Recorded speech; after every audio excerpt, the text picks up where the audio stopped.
Hello, Joey. Mr. Mar. Episode 103. Yes, we are getting into the October numbers. Ooh. The doomsday October numbers. How many condos actually sold in October? We'll tell you. Yes. We'll also tell you about Joey's zombie experience. Absolutely. We'll tell you about the October numbers. If you're looking for a nice restaurant, we got some news for you too there. Joey's got a couple really good suggestions. Yeah. Well, we equally. We do. Yeah.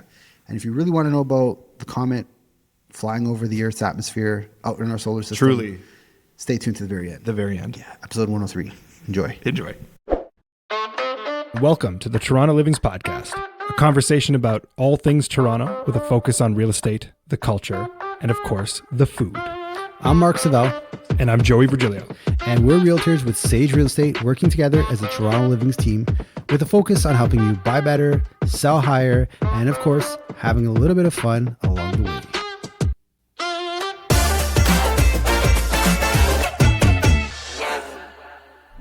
Hello, Joey. Hello, Mark. How are you doing today? I'm doing good. Yeah. I'm doing good. I'm celebrating a little bit. What are you celebrating? Oh, birthday time. Happy birthday, Joey. Thank you very much. It's your birthday week. Yeah.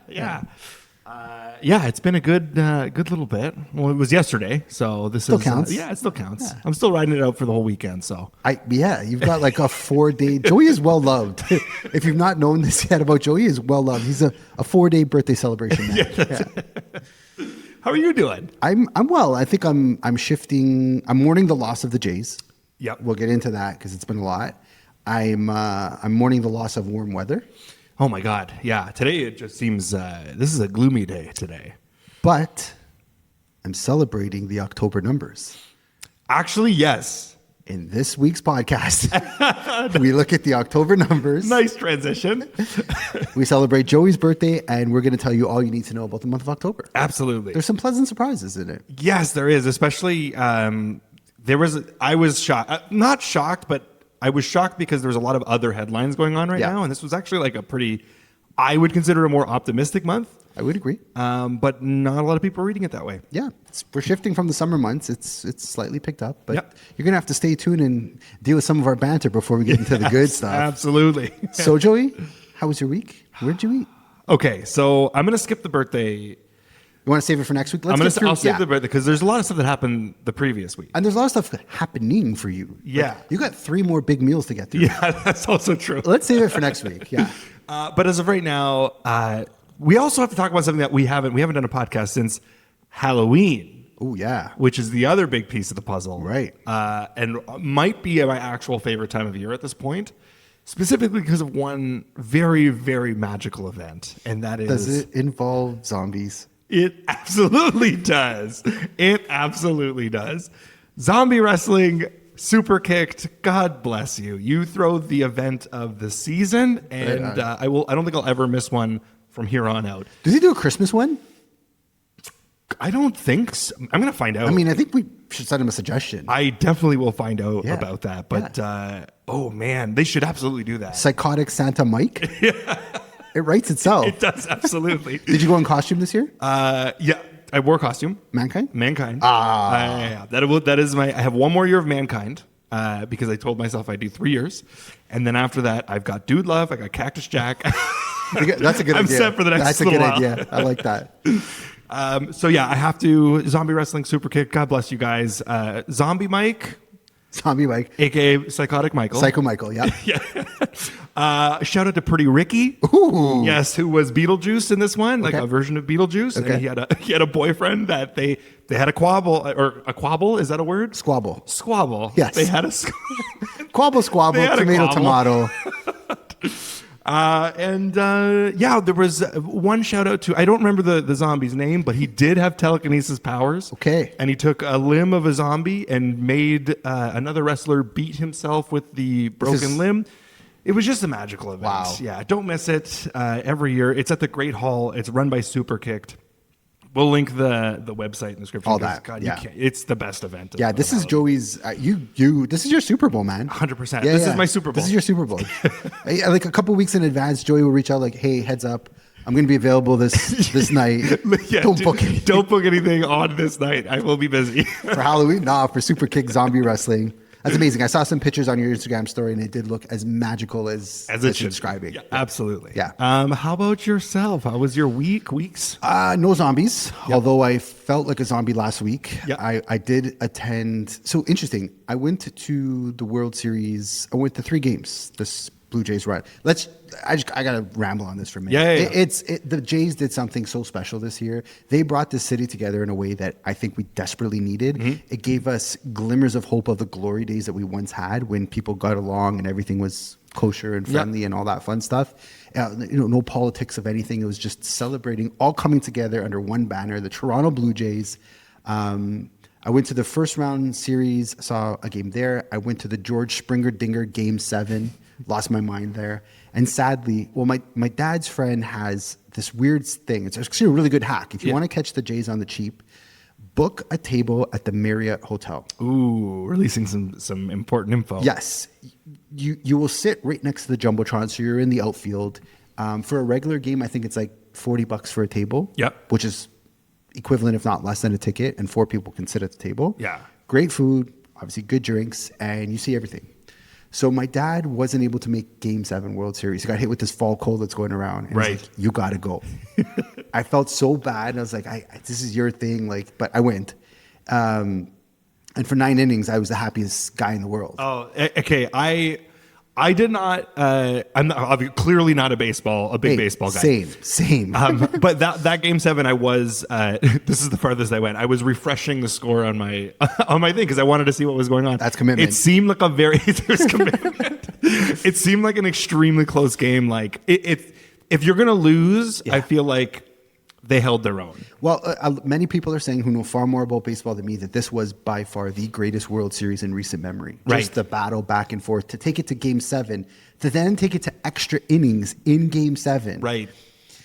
And then to lose by a broken bat double play. There was a lot of questionable things to scratch your head about. I don't think we need to reopen old wounds. But I want to say something about the end of it. First of all, Sunday I was gutted. Me and all of my male and female friends just it was like your morning energy loss. sucks out of the room. Yeah, Didn't want to talk to people. Just lay me alone. Had some comfort food. But after the game, I really want to commend the city on how well everyone was behaved. It was the most. Again, like there was a silver lining in the loss of like everybody was so cordial to one another. Everybody was like helping people out. One lady had a bunch of bags. We all helped her move her luggage into the hotel. Another guy, I got sausage. I bought a sausage to cuddle my pain. And the guy behind me is like, oh, they only accept cash. I bought like 4 or 5 people hot dogs behind me. Get out of here. Because it's like, dude, we got to eat. Like, let's just eat our sorrows together. And like, there was no car flipping. There was no vulgarism. There was nothing. It was just like, guys, it unified the city in a way. That's such a nice way to put it. And that's what I will give as much as I'm not a baseball fan, like that is such a nice thing that the city does. Yeah. Whenever there's a big event that people come together for and something like as big as this, it's really cool to see that camaraderie and that common, I don't know, the camaraderie of just it's like when winter comes and people are like, all the Canadians come up to help everyone push each other out of the snow. Like exactly. That's that feeling of just like, okay, the community is here. There's a reason we got, mentioned as Canada's the sorry culture. Right? Yeah. We're good people. Yeah, no. And that really shone through is like, you hear glimmers of that, you hear stories of that, but you also see so much negativity in the news about Toronto and the way the city's going. And a lot of that I could relate to and agree with. But this was just a good moment to remind us that, like, you know what, we're all in this together. Yep. As much as certain, situations come up that make the city challenging at times, there's a lot of good people in here to help one another and to go through the loss together. Love it. Yeah. Love it. So go Jays, go. All heart. Yeah. It was a great run. And like, you can't say anything bad about the team. You could say a lot of bad about the umps. Mm-hmm. You could say even more bad about the LA Dodgers, but we won't. Because we actually did eat. Taking it back to we went to Julietta. We did go to Julietta. Joey had his first Julietta experience. Oh my God. It was incredible. Yeah. It was really, really good. Evan and Brad took us out. Yep. A little congratulatory dinner for the work we did down at the church, which was, again, really super sweet of them. And very nice of them. Very much appreciated. Yes. Yeah. Big shout out to Evan and Brad. That was very generous. Yep. And oh my God, though, the meal was... We feasted. We did the chef's table, which you recommend we do. And I'm so happy we did because not only did we eat our food and we watched it get prepared. First off, they're run like a machine. So tight. It was literally like watching The Bear. Better. When I was, Better. It's cool to see that all in action Yeah. when everyone's really in sync and there's like, 4 chefs creating the 4 meals at an identical time Yeah. so that they can deliver it at Yeah. an identical. It was all like really cool. It was the bear without the drama. It was no Yes, yeah. There was no shouting. no cousins and any of that stuff. No cousins. But it was very impressive to see like how your meal goes from order to plate. Yeah. Comes out hot, table plate clean, presentation, quality, all that was just The meticulous, Yeah. watching them put it together was meticulous. Also, another perk of sitting at the chef's table, you can see all the other meals. Yes. So you know what to order for next time. Yes. And for those wondering what we did order, Yes, yeah. we went octopus with the Yes. green verde sauce, Yep. which fan Crushed. favorite, one of the best in the city places to get your octopus. You tried the burrata with the warm grapes. Oh my God, the warm grapes were so good. First time I saw warm grapes, I'm like, this just sounds bad. Yeah. No, that's the way grapes are meant to be eaten. It's weirdly good. It reminds you of jam that's right about to be jam. Yeah. It's like Well it's- said. Yeah, Yeah. it's incredible. Yeah. And then we got a couple special plates. We did. Yeah, the head guy, he Oh my came God, by, yeah. it said, we shouted out Giulietta on the podcast before for good reason. And it was really nice. He came by and said, thanks for the shout out. We appreciate you promoting us. And he gave us some stuff. It was a deep fried olive with homemade ricotta cheese. Mm-hmm. I'm not an olive guy. Like, I actually despise olives to the fullest. Oh, man. I smashed those. Yeah. That was so good. Yeah, when it's done right, it's oh my God, yeah, they did. There was a kielbasa in there. It was like think of a rice ball with olive. It and had kielbasa like and and it was like wrapped in what was it wrapped in? that was like the rice ball. A Like, salami type of thing. There was a meat to it. Yeah, that was like the kielbasa style. Oh, kielbasa. Yeah. It was incredible. Some type of cured meat. It was fantastic. It's not on the menu. It was just a little thing he whipped up as a thank you. It was amazing. Yeah. Shout out Julietta. Yeah. Go there. Enjoy it. Chef's table. Do the chef's table if you can. If you can't, the service is still immaculate. Yep. Also, service was on point too. Service was on point. Also, a shout out. They have a wide selection of non-alcoholic drinks. If you're not feeling like drinking, but you Yep. still want to partake, they've got a very good menu of options to choose from. Yeah. Absolutely. Yeah. We also learned about chartreuse. Chartreuse. Chartreuse. This is the later part of the night. Oh, yeah. yeah. Chartreuse. So when I go fishing, the lure I use is called chartreuse, the color of it. And I didn't know it was actually a monk-made liquor. That many people might know this. We learned that night that chartreuse is actually a liquor made by French monks. Why don't I remember this part of the conversation? Because it came after the shots. Okay. And if you are looking for a really good shot, try the Faccia Brute at the end of the night. Oh yeah, delicious. Faccia Brute, it's very close to chartreuse. The logo looks like my nonno. It's got his face. It's made in Brooklyn, so like it's nothing you'd expect, but so perfect at the end of a good night. Yep. Yeah. Love it. Yeah, we did some good. This was a good recap of a couple of weeks. Yeah. It's been like 2 weeks now. Yeah. Let's just quickly jump into news you can use. Yeah. And since it's your birthday, you want to give me a sound? You haven't given me a sound in like 50 absolutely. episodes. So, hang on. Let me do that was pretty good. Yeah. All right. News you can use. That's pretty damn That's good. pretty good, yeah. For no practice or rehearsal, I'll take it. Did you know, Joey, that the city can plant a tree on your property? Oh my God, you're bringing this up. It's news you can use. It absolutely deserves a slot. Yes. No, I didn't know this. To answer your question. Don't worry, because I didn't either. I learned when my mom frantically called me and she said, "There's someone digging a hole on your lawn putting a tree in it." And I'm like, which one of my friends is pulling a jackass move? Because my friends prank me all the time. So like, this is actually a pretty good prank. And I paused and I'm like, put the guy on the phone. And I spoke to the gentleman and he said, "No, this is not a prank. This is a city ordered tree, which you will be getting on your front lawn, which they have the right to do." So crazy. And what he said was, you should have received a letter in the mail alerting you that this was going to happen. And we are just following our schedule. I said, "Sir, I thank you. I would appreciate it if you did not put the tree in the lawn that I take so good care of." They dug a massive hole, and he empathized with me. He says, "Okay, if you didn't get the letter, I will not put the tree, but I suggest you call the city to find out more information." Yeah. So I called the city of Toronto. I called 311, and they had no record of this tree being ordered. But they did put me through to Toronto Forestry, and the lady was fantastic. She really explained what was going on. And so what you need to know is the city will periodically drive up and down streets and identify properties that are eligible or have the lawn space for a tree, because they want to build up our tree canopy and make the streets greener. And they will, for free, put a tree in your front lawn. That is the funniest and strangest thing that this city does. Yep.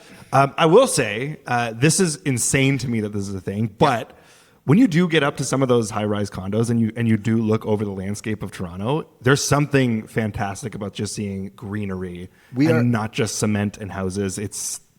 I'm so glad you said that. I had a few of those moments when it's St. Clair and Bathurst, we just sold the condo up there, and you really get a sense of how green the city is when you're up above the canopy. Any guesses how many city planted trees are in the city? No. Throw a number at me. I don't know, 5,000, 10,000? Go a little higher. 50,000? 600,000. Oh my God. And almost 600,001. Shut down. Well, the thing is, I never had a tree on that property before. I am a little conscious of roots in the pipes, and I've had a couple horror stories with previous properties.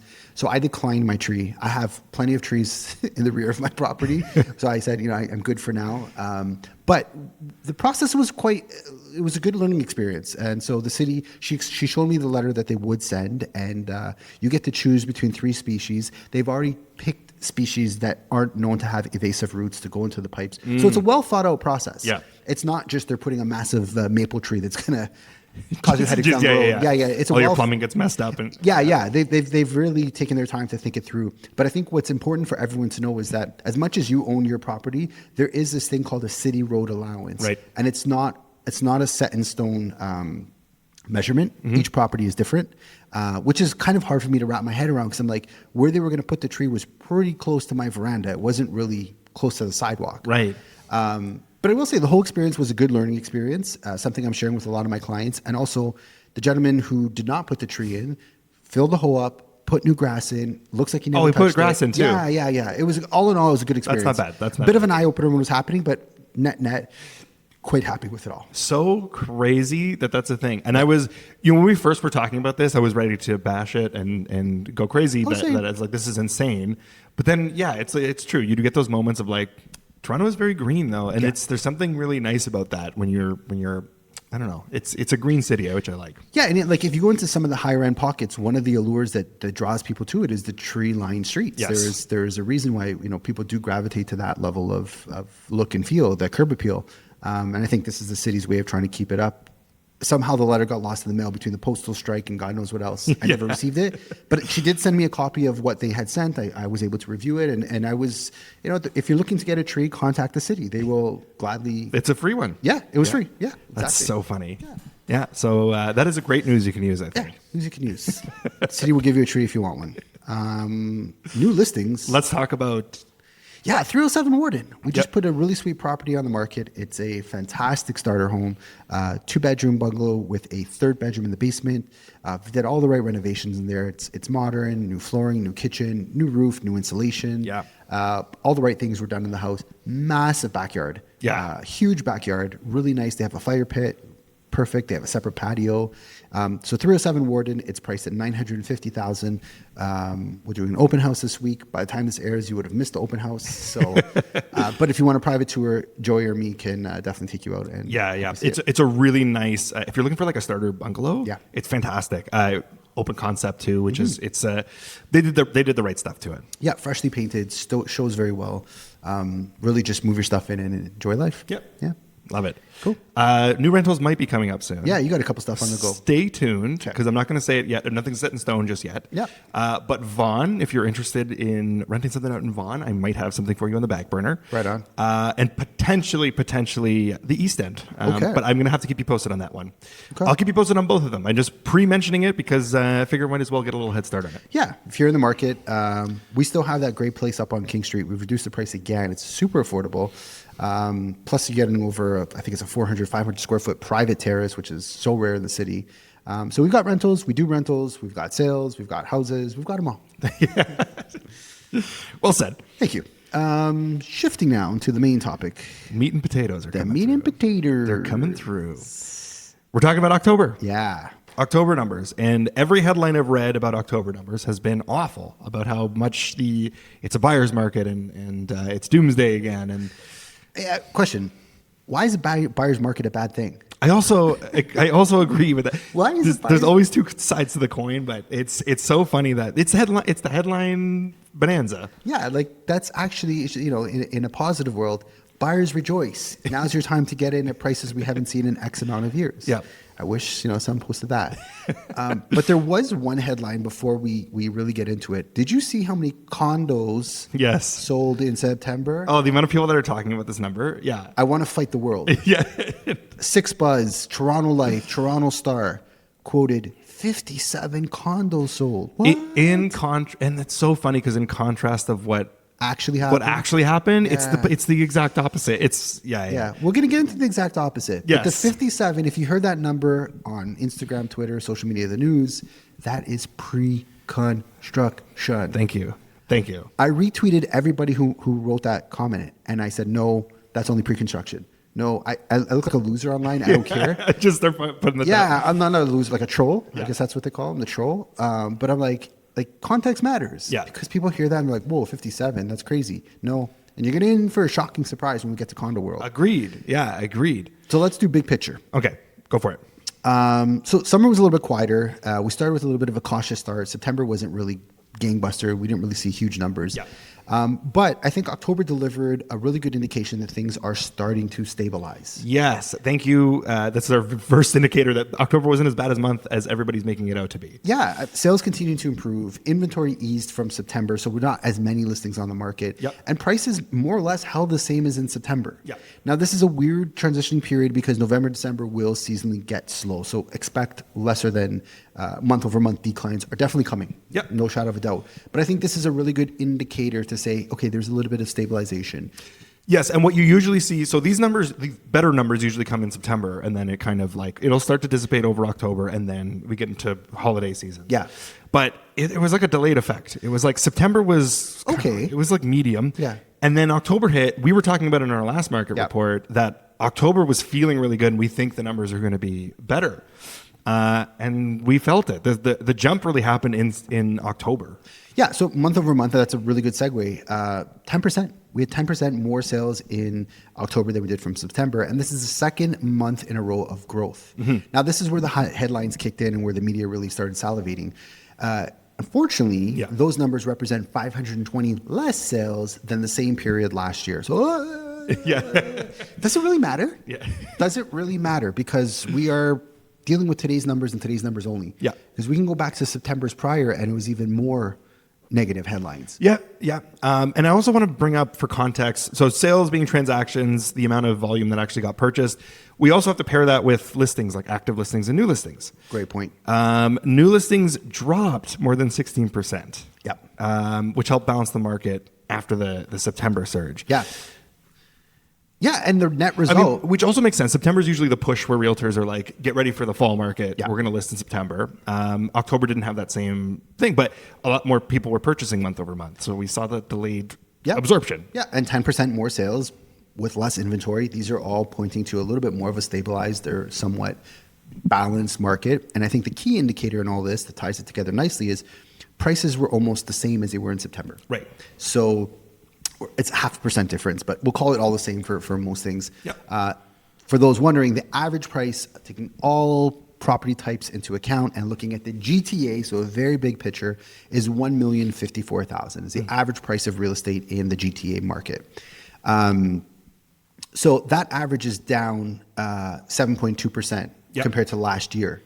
And that's where I think a lot of the headlines are, prices are down, and that's accurate, and that's true, and that's fine. Yeah. But again, this presents good opportunity if you're a buyer, and also a window that might be starting to shift and close as we're starting to see a little bit more stabilization and less inventory. Right. Also mentioned, it's been around this price since July this year. Yeah. It really has hovered that 1,050,000 mark. So it's been stable. It's really stable is kind of a good way to put it. It's been balanced. Balanced. And given the drama of being a Jays fan through the World Series, I'm all for a little bit of balance, man. I'm okay with lackluster kind of ho-hum moving along a very predictable patterns. And that's maybe the one piece that I really am appreciating of the last 4 or 5 months is predictability is becoming a lot easier to kind of forecast. Yep. And the conversations aren't like the Wild West when you're telling a buyer, I don't know, offer 200,000 over, maybe you'll get it. Yeah. There's a little bit more finessing or a little bit more accuracy that we could offer clients, saying, okay, given these trends, this range sounds about right. Yeah, and it's been this way for I think long enough. It's nice that we're not talking in extremes. Yeah. That we're not saying, oh, it's a seller's market like crazy, or oh, it's a buyer's market. The market has crashed and everyone's doomed. It's nice. This is a nice we're just kind of keeping even keel right now. Yeah, for buyers, you can put your home inspection clauses, you can put financing clauses, you can do a lot of due diligence that you can't really do in hotter markets, and that just gives peace of mind for all parties involved, which is, I think, much needed. It's a good thing. Yeah, this is a good thing. We're allowed to like take the heat out of the transaction. Yeah. And make everyone feel a little more comfortable with the whole process. Yeah, and the last thing I'll just add is that our days on market, it is gearing up at 50 days on average. Yep.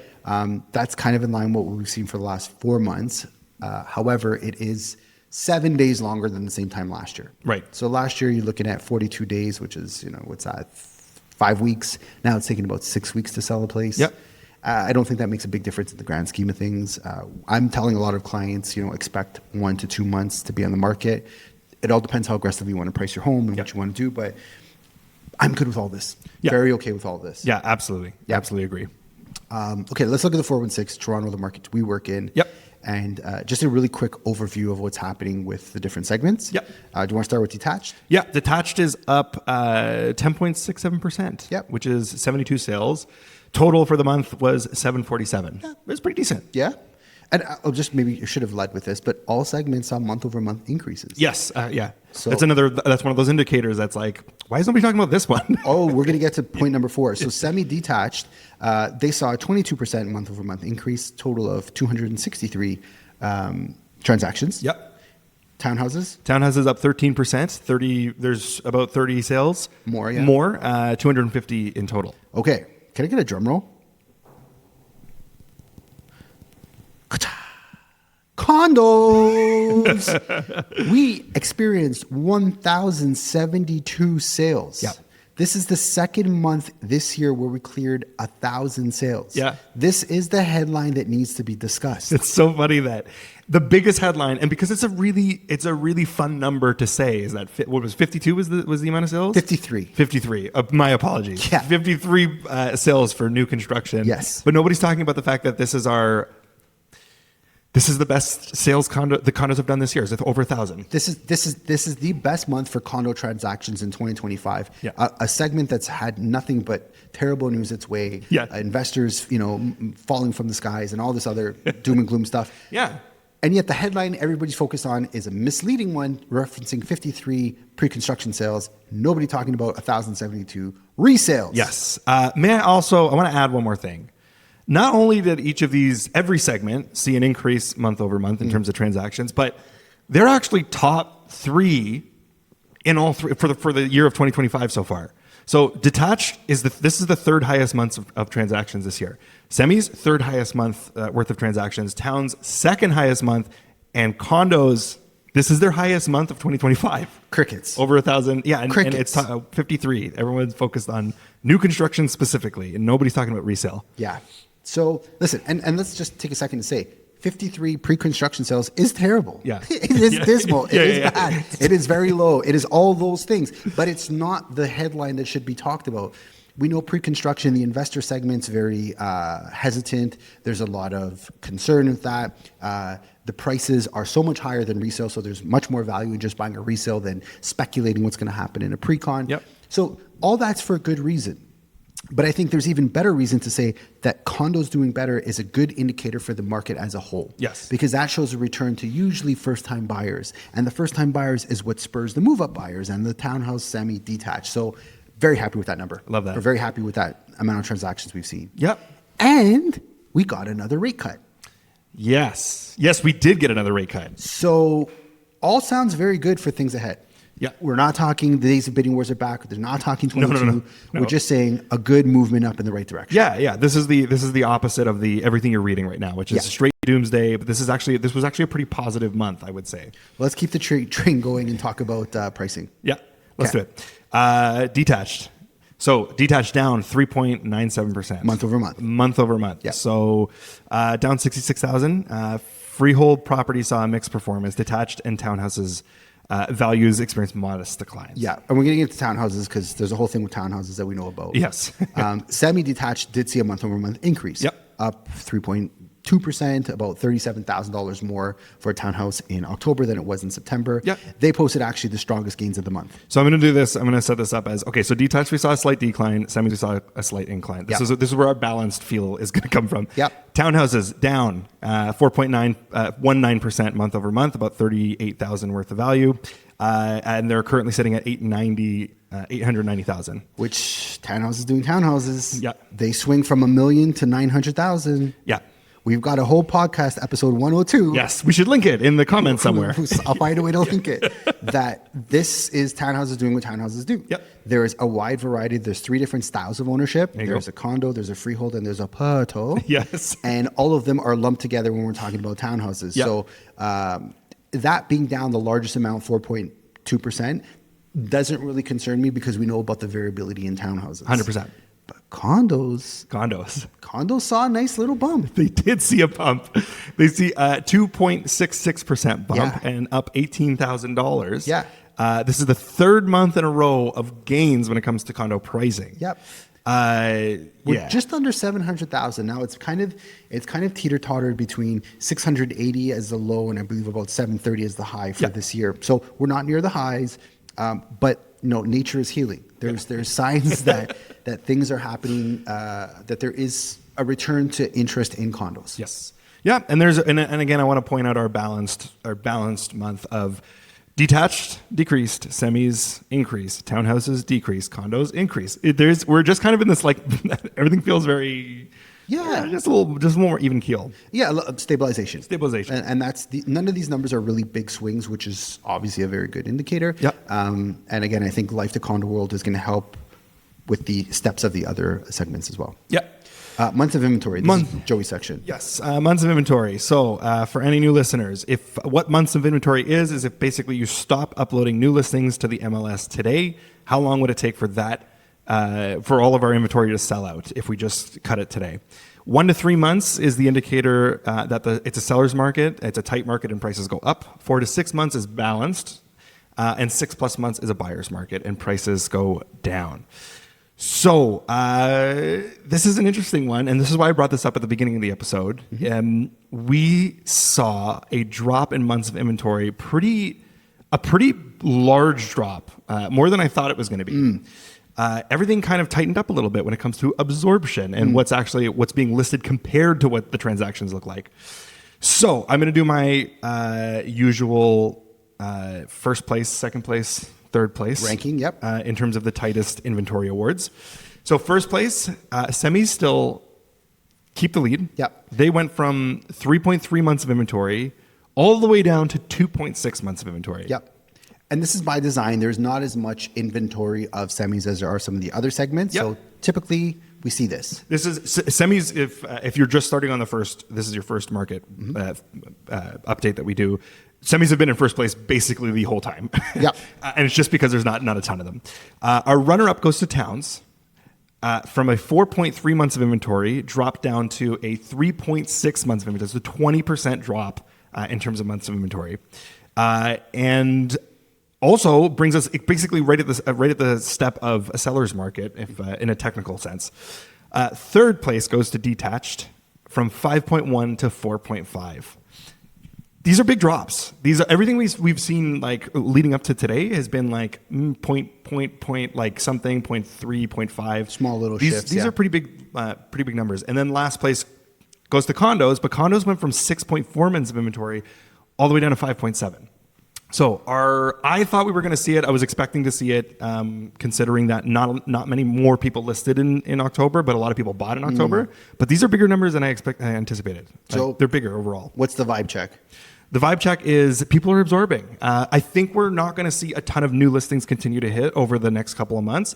The buyers I'm talking to are kind of tired of waiting. That's the sentiment. I think if you have like if you're still secure in your job, you're still secure in your employment, and you've just been waiting to see what happens, I think the absorption is going to continue, and we're not going to see a ton more listings come up over the next little bit. I think that's a fair assessment. Also, we have one more rate cut scheduled in December. Mm-hmm. Traditionally, they almost never touch the rates in December. I think that's going to be true this year as well. I don't think we're going to see any changes. I think this is what it is.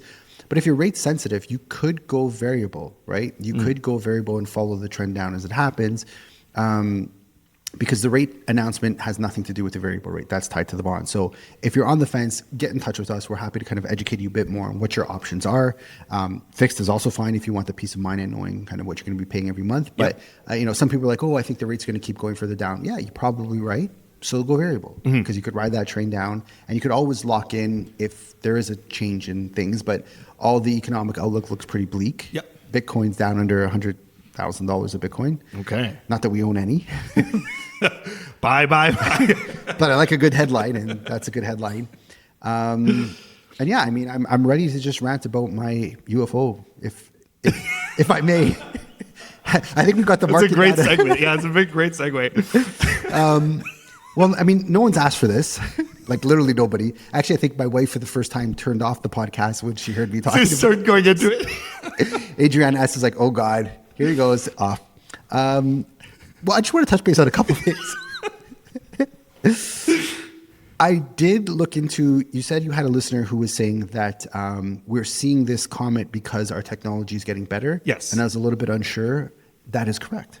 Okay. So our technology has improved. So this could be a more common occurrence that we're seeing more of these things in the sky. The reason why I think not a lot of people are talking about this is the government shutdown affects NASA.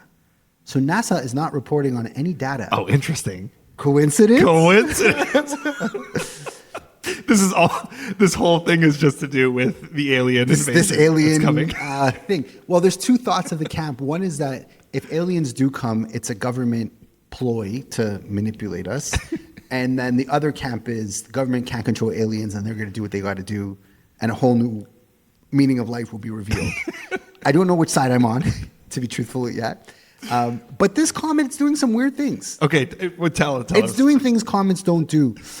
It's actually now on our way out of the solar system. And there was images, again, not NASA official images. This is another country that showed this, where it was getting incredibly close to the sun and drawing energy from the sun. Okay. And the hypothesis was to help fuel this spaceship for moving on further travels. Yeah. Oh, weird. Imagine that as it's like a gas station. Yeah. Each star is just like, let's just pop by. We got to fill up for the next 10 light years. Yeah, it's lost 2 million tons of mass between July and October 2025. And the sun? No. This it's called 3I/Atlas. Okay. Is I think the official. Oh, right. 3I, not 31. It's 3I. 3I. Yeah. Like, why couldn't they just call it like George? Like we call hurricanes after people. Just that's George the Atlas, George the Comet, or George this whatever it is. Anyways, it's called that. Yes. We're just gonna call it the Atlas Comet. Yeah. Although comet deserves air quotes because we don't know if it's actually a comet. There you go. Yeah. It came the closest to the sun October 29th, and then it went behind the sun, so we couldn't really see it. And what's weird about it is it keeps losing its tail or not showing it has a tail, which comets always have. Yeah. So they can't figure out what this is. And I think the fairest thing to say is, do we just not have the knowledge to understand how certain comets behave? Mm-hmm. Or are they among us? I want the listeners to understand that whenever Mark is looking at his computer, I need everybody to know that those notes are not in the main. This was a side thing that he had set up. Well, okay. In fairness, I listened to the Joe Rogan podcast. Yes. Where the professor who's kind of the lead follower on this spoke. I couldn't make it past 20 minutes. It was quite painful. Yeah. I'm not really a Joe Rogan. Joe Rogan's fine. Some of the hosts sometimes it's hard for me to concentrate and focus on it. Yep. And this was definitely one of those where I was like, I just can't do it. Yeah. So there's a lot of, I will say this, there's a lot of interpretation. And I think a lot of it is also helping this professor's brand. Right. Helping him become a little more book popular. deals will come out of it, Netflix, all that stuff is there. But he did have some very common stuff. And he spoke, I think, in a very honest way, saying I don't know if it's real or not, but there's definitely some magic in or some, worthwhile emotions of believing that maybe there is some more to just us on this life. Yeah. And the one thing that he said that resonated quite well, where I said I need to make this into the podcast, is, we're only on this earth for at best 80 to 100 years, and maybe we have only 50 to 60 functioning years during that time. So why not go all in on something? I'm down for it. Listen, the moment I watched The Fourth Kind, did you ever watch that movie? I was scarred for life. Okay. And I absolutely do believe in aliens. Okay. I want you to know that. I'm glad. Yeah. Comets about to approach Earth. I could see it. I could see it. Yeah, I could definitely see it. So I'm actually not an alien movie guy. Yeah. I don't watch. Oh, you don't watch alien movies in No. general? There's no attraction. There's no like, something like. Nah, I think they're all kind of just Hollywood stories and cool, but it doesn't really do it for me. Yep. But I do like the deep science of like history and our evolution and humankind and like, I don't know. I can only speak on life since 1985. Yeah. Like, I definitely think there was probably civilizations far more advanced than we are at this time, and maybe greed and technological advancements was their downfall. And Yeah. we see a lot of what we're doing here today. And like, I'm a firm believer the Earth will survive humans by trillions of years. Yeah. We as a species will probably self-destruct ourselves. Do you know the alien theory, like of the Greys? Ooh. Yeah. Do you know that whole thing? Tell me. So the Greys are notorious, like classic alien look. It's Okay. like they're like hairless. They got Yeah, really yeah, big big eyes, eyes. Yeah, long yeah. fingers. So supposedly this is the theory that the Greys are actually human beings, just many years into the future, and that because we're obviously becoming more technologically advanced, wow, I struggle through that. Big eyes and like long fingers, agile fingers. They basically are coming back into time or coming to revisit at an earlier time where they can study our species. And we are the test subjects. That's the concept of the Interesting. of the Greys and the future people aliens. I have heard about the concept of future people visiting us for lessons. I didn't know that the Greys were the ones tied to that. Yeah. But specifically because of the features that are exaggerated yeah. over time. that's like, you're saying that would be our evolution billions of years into the future. Exactly. Yeah. I could buy that. Yeah. I could buy that. You know why I could buy that? Because I think the only job that's not replaceable is a barber. Technology won't replicate a barber. And I think seeing Greys being hairless would make sense. It all lines up. It all lines up. I always think like, what's one job that technology can't replace? And I mean, I'm seeing weird stuff in Asia where they have robots that could cut hairs. I don't think I trust a robot cutting my hair at the moment, but that could change. Oh my God. Yeah. That sounds terrifying. Terrifying. I'm not sure how I feel about that. But hey, self-driving cars are a thing. They are. Actually, So- you never really know what's going to happen. Yeah. So for more space news, please tune Subscribe. in. Yeah. Share this with your spacey friends. Yeah. Like and comment. Yeah. Oh, the comments have been so brutal. Oh, have they? Oh yeah, people hate us online. Oh, fantastic. Well, the trolls hate us. Marcello, the Fratello, and Adriana S still love us. Love it. Trolls are like, oh, who gave these idiots microphones? I'm like, I did. One who put the stickers on them? Joey did. Any other questions? Subscribe. I love trolling comments online. But yeah, that's our October market update. Love it. Cool. Beautiful. Next week, we're going to talk about the proposed changes Doug Ford has for Yes. landlord-tenant board. Yes. Yeah. Bill 60. Yeah, we're going to kind of take a high-level Bill 60 look. I'll try to keep Atlas 3i out of Bill 60. But if there's an opportunity to sneak it in there, get ready, folks. It's going in. Yep. Cool. Episode 103. Yep. Enjoy. Episode 103. All right. Thanks for listening to the Toronto Livings Real Estate Podcast. You could find more information on how we work over at torontolivings.com.